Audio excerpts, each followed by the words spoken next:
Hello students, we are discussing a chapter called Strategies for Enhancement in Food Production and Management. In the previous classes, we studied the animal breeding as well as plant breeding. When come to the plant breeding, what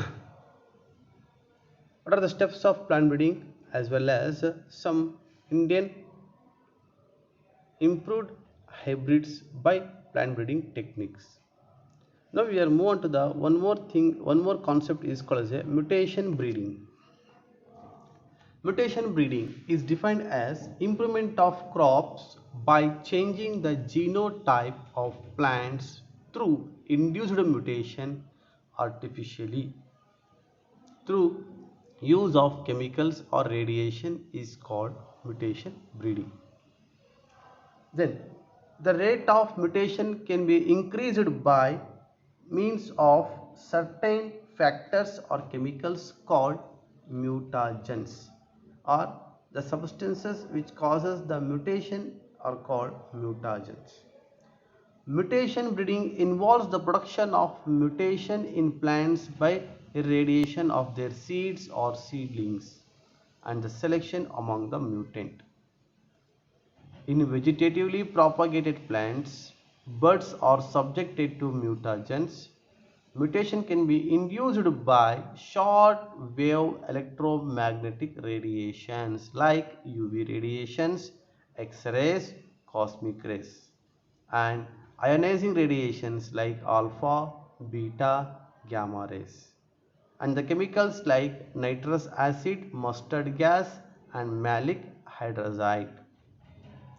In mutation breeding, seeds and seedlings are usually taken and exposed to the mutagen treated seeds and seedlings are grown.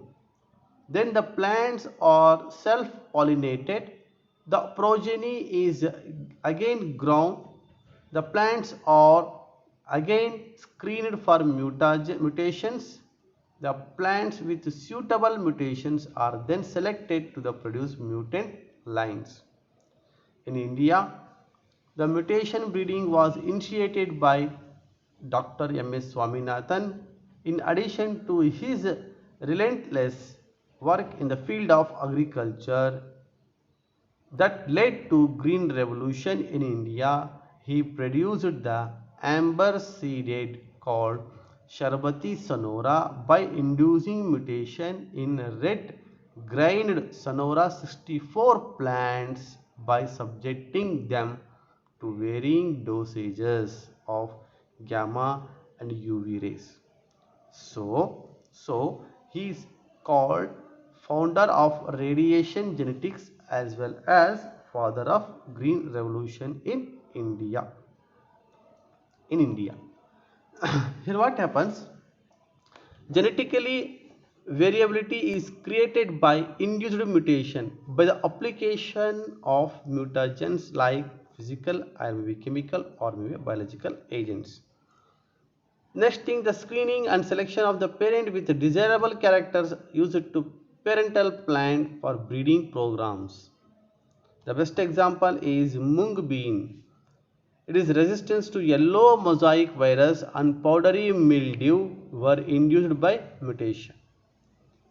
Then the natural wild varieties of plants with disease resistance genes are available but low yield. These wild varieties are hybridized with high yield varieties to make them disease resistant and also high yielding variety. For that, the best example is resistance to yellow mosaic virus in bhendi, that means called as a bendekai, is scientifically called as a Abelmuscus esculentus. Abelmuscus esculentus was transformed from a wild species and resulted in a new variety of Abelmuscus esculentus is Parbani Kranti. Parbani Kranti. So this is about the mutation breeding. Next, a plant breeding for developing resistance to pest, insect pest. insect pest. So when we are come to this one, insects and pests infection is another major cause for large scale destruction of crop plants and crop produce. The plant breeding has been found to be successful to develop insect resistance plants. The insects and pest resistant in some crop plants may be due to the morphological, biochemical and physiological characteristics. For example, hairy leaves. Hairy leaves in several plants are associated with resistance to insect pest. The hairy leaves in cotton is resistance to just seeds, and wheat is resistance to cereal wheat beetle as well. And one thing is stem sawfly does not cause damage to wheat plant with solid stem. Smooth leaved and nectarless cotton varieties are not attacked by any bollworms. High aspartic acid, low nitrogen and sugar content in maize leads to the resistance to maize stem borer. See what happened here. Insect pest. These are able to destroy a crop yield. We avoid this insect pest. We applying some insecticide. Those are chemical. Okay. So by plant breeding process, we are going to develop the resistance to insect pest. For example, already I told, hairy leaves in several plants make them resistant to insect pest. So by plant breeding process, we are going to produce the new variety, that variety having a hairy leaves. Such hairy leaves, for that hairy leaves, any insect will or any pest will not able to lodge, because the hairy leaves able to peer. Like that, the solid stem in wheat led to non-preference by stem sawfly. So what the wheat plants having a stem is there, if the wheat plant stem is smooth, easy to fly, easy to climb the sawfly, then what happens, the smooth stem will be break down. By plant breeding, we are going to increase the solid stem character, then what happens, the sawflies will not able to break down the wheat stem. Then the smooth leaves and nectarless cotton variety do not attract bollworm. So by plant breeding, we increase the smooth leaves and nectarless cotton. In that, any type of worms will not able to attack. Okay. So this is about the plant breeding for developing resistance to insect pests. There are some examples are there. The brassica crop, in that the seed mustard. The variety is Pusa Gaurav. It is insect pest is aphids. By plant breeding, we have developed some resistance of insect pest plants like brassica. In that variety is Pusa Gaurav, and the insect pest is aphids. Then flat bean, Pusa Sem2 and Pusa Sem3. Here the insect pest are just seeds, aphids and fruit borer. Lastly, okra, nothing but the bhendi, ಬೆಂಡೆಕಾಯಿ ಅಂತ ಕರಿತೀವಲ್ಲ ಅದು, Pusa Savani and Pusa A4, shoot and fruit borer. Okay, shoot and fruit borer. So this is about the plant breeding for developing resistance to insect pest. Next, the plant breeding for improve the food quality. More than 840 million people in the world do not have adequate nutritive food to meet their daily requirements, and more than 3 billion people suffer from deficiency of micronutrients, proteins, vitamins. They cannot afford to buy enough fruit, vegetables, legumes, fish and meat. Diet lacking essential micronutrients, particularly especially amino acids, vitamins, vitamin A, iron, iodine and zinc. So these nutrients increase the risk for disease, reduce the lifespan and reduce the mental ability. The plant breeding technique have been used to produce nutrition and other quality characters in several vegetables crop, grain crops, fruit crops. We know that at least 8 amino acids, especially in children, are the essential amino acid which need to be provided in the diet from the outside. The proteins of cereals and millets do not contain amino acid, methionine and cysteine. Diet containing both pulses and cereals supply all amino acids. The plant breeders are trying to develop the variety of cereals, millets rich in amino acids like lysine, methionine, cysteine. So, such increasing amino acid lysine in the cereals and millets like those are Shakti, Ratan and Proteina are the new varieties of maize which are rich in lysine. Okay. Then when come to the a then when we come to the one thing, one should not have concentrate on quality of food production but also concentrate qualitative food production. We are not able to concentrate quantity of the food production, also we are going to concentrate quality of the food. Plant breeding not only concentrate the quantity of the food, also it able to increase the quality, that means nutrient quality, because around 3 billions, as I told, 3 billion people in the world suffer from the deficiency micronutrients, proteins, vitamins, which is called a hidden hunger we call. Okay, the people which are suffering from deficiency of micronutrients, proteins, vitamins are called as a hidden hunger. Hidden hunger.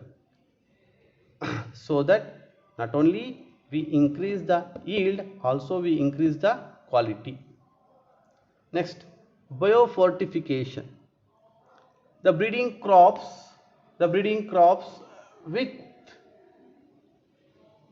which produce higher levels of nutrients like vitamins, minerals, proteins and healthier fats to improve the public health is called biofortification. It is also defined as plant breeding designed to increase the levels of vitamins, minerals, higher protein, healthier fat in a crop yield is called biofortification. It is very important to improve the public health, biofortification. Then the objectives of biofortifications are, the objectives to improve the biofortification. One is protein content and quality. The first objective is protein content and quality. Second, oil content and quality. Third, vitamin content. Fourth, micronutrient and mineral content. Micronutrient and mineral content. So these are the objectives of biofortification to improve. The examples like hybrid maize hybrid maize developed developed with twice amount of amino acids twice amount of amino acids like lysines and tryptophan compared with the existing maize. Okay, so by plant breeding technique we develop the one hybrid maize. In that we increase the lysine and tryptophan, a amino acid. There is a one variety called wheat variety called Atlas 66. Atlas 66. This Atlas 66 having high protein content has been used as donor for improving cultivator wheat. Then iron fortified rice developing with 5 times more iron content than existing variety.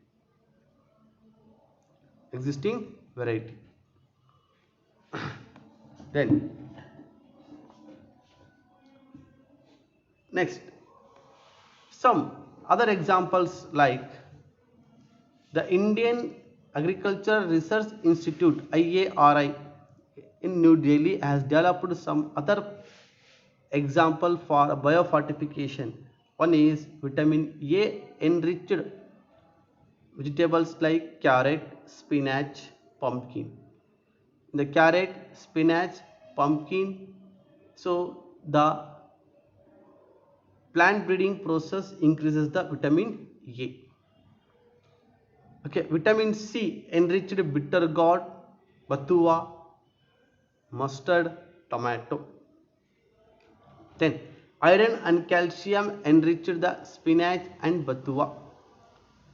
Protein enriched a broad beans as well as in lab French and garden peas. Here on one example called as a golden rice. Here also we increases the some amount of vitamins and protein content. This is about the example for biofortification. Next, single cell protein. The production of protein biomass in large scale using microorganisms and growing them in low cost raw material is called single cell protein.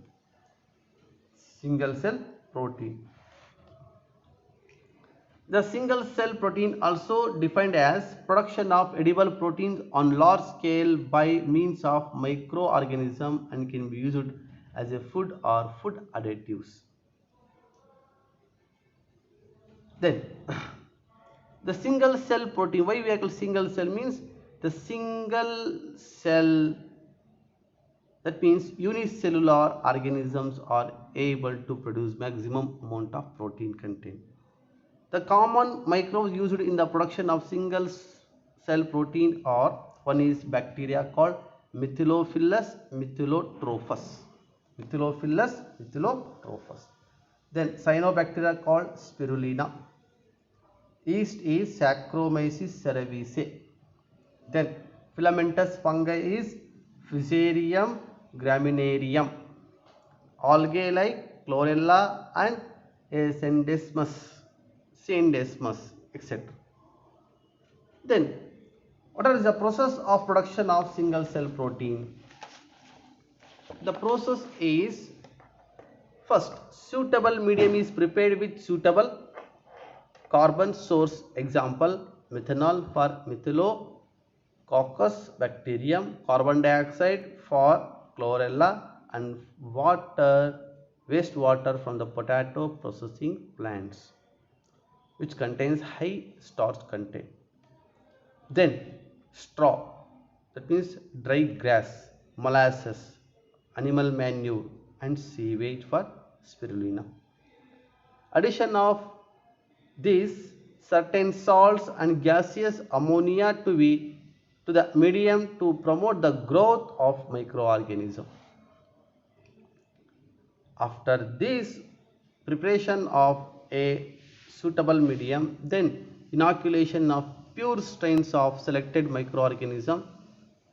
After the inoculation, proper aeration and cooling of the medium, proper aeration and cooling environment, we are going to shift to the medium. After that, by filtration or centrifugation, the single cell protein is recovered from the medium. After the aeration and cooling for some time, we are going to filter or centrifuge, then we are going to collect the single cell protein. The biomass is dried and powdered to get protein rich single cell protein. It contains about 45 to 55% protein. In spirulina, it is about 71% and high as 80% in a certain bacteria. It is also rich in minerals like calcium, potassium, phosphorus. Then fats, carbohydrates and vitamins like B1, B2 and vitamin E. Spirulina is a commercially exploited in the production of multivitamin tablets. It is a very important. Spirulina is exploited commercially in the production of multivitamin tablet. This is about a single cell protein. There is a last concept is there called as a tissue culture. We are going to study it in next class. Thank you.